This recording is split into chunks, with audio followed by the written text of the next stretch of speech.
अलैहिस्सलाम मूर्तियों के उस घर में दाखिल हुए। वे सोचने लगे, मेरी कौम के लोग इन मूर्तियों को भगवान मानते हैं और इनकी पूजा करते हैं। चलो देखता हूँ क्या मुझे इस सुंदर दुनिया का सृजनहार यहाँ मिल सकता है। उन्होंने चारों ओर देखा, वहाँ सैकड़ों मूर्तियां थीं, कुछ छोटी कुछ बड़ी और कुछ इतनी विशाल कि देखकर हजरत इब्राहिम अलैहिस्सलाम हैरान रह गए। हर मूर्ति के सामने फल और तरह तरह के भोजन रखे थे, लेकिन कोई भी मूर्ति उन्हें खा नहीं रही थी। उन्होंने गौर किया कि हर मूर्ति का मुंह खुला हुआ था। किसी के 10 हाथ थे, किसी के 8, किसी के 12, किसी के हाथ में भाला था, किसी के हाथ में तीर। हर मूर्ति का आकार अलग था और बहुत बारीकी से तराशी गई थी। तब हजरत इब्राहिम अलैहिस्सलाम उन मूर्तियों से बोले, क्या बात है, मेरी कौम के लोग तुम्हारी पूजा करते हैं, तुम्हें भगवान मानते हैं, कहते हैं कि तुमने ये सुंदर दुनिया बनाई है, इंसानों को बनाया है, तो फिर तुम ये खाना क्यों नहीं खा रहे? तुम्हारे सामने इतने तरह तरह के व्यंजन रखे हैं, इन्हें खाओ। वे बार बार मूर्तियों से यही कहते रहे। उन्होंने अपने हाथ से थालियां उठाकर मूर्तियों के मुंह के पास ले जाकर कहा, लो खाओ, लेकिन कोई भी मूर्ति नहीं खा सकी। हजरत इब्राहिम अलैहिस्सलाम गुस्से में बोले, तुम किस तरह के भगवान हो? तुमने इस खूबसूरत दुनिया को कैसे बनाया? तुम तो खुद से हिल भी नहीं सकते, तुम्हें तो इंसान बनाता है, फिर तुम इंसानों के भगवान कैसे हो सकते हो? तुम्हारे सामने इतने स्वादिष्ट व्यंजन रखे हैं, लेकिन तुम्हें इन्हें उठाकर खाने की ताकत तक नहीं, और यह दुनिया तुमने बनाई, इसे मैं कतई नहीं मानता। यह कहकर हजरत इब्राहिम अलैहिस्सलाम ने एक कुल्हाड़ी उठाई और मूर्तियों को तोड़ना शुरू कर दिया। उन्होंने सैकड़ों मूर्तियां तोड़ डाली और सबसे बड़ी मूर्ति के कंधे पर कुल्हाड़ी रखकर वहां से चले गए। 3 दिन बाद जब गांव के लोग मेले से लौटे और पूजा करने के लिए मंदिर पहुंचे, तो उन्होंने देखा कि सारी मूर्तियां टूटी पड़ी हैं।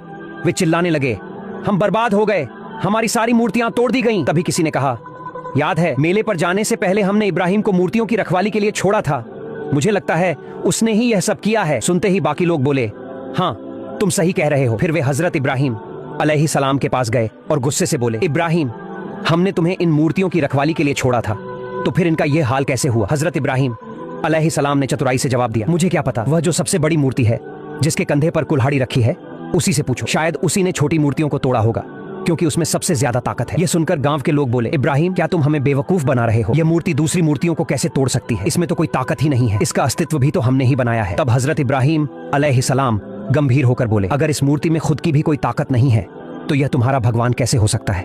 जिसे तुमने खुद बनाया उसकी पूजा क्यों करते हो? इस मूर्ति के शरीर पर अगर एक मक्खी भी बैठ जाए तो यह उसे हटा तक नहीं सकती, तो फिर ऐसी मूर्ति भगवान कैसे हो सकती है?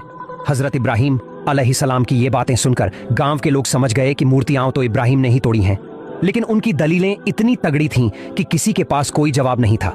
वे सब सिर झुकाकर चुपचाप वहां से चले गए। फिर एक रात हजरत इब्राहिम अलैहिस्सलाम ने आसमान की ओर देखा।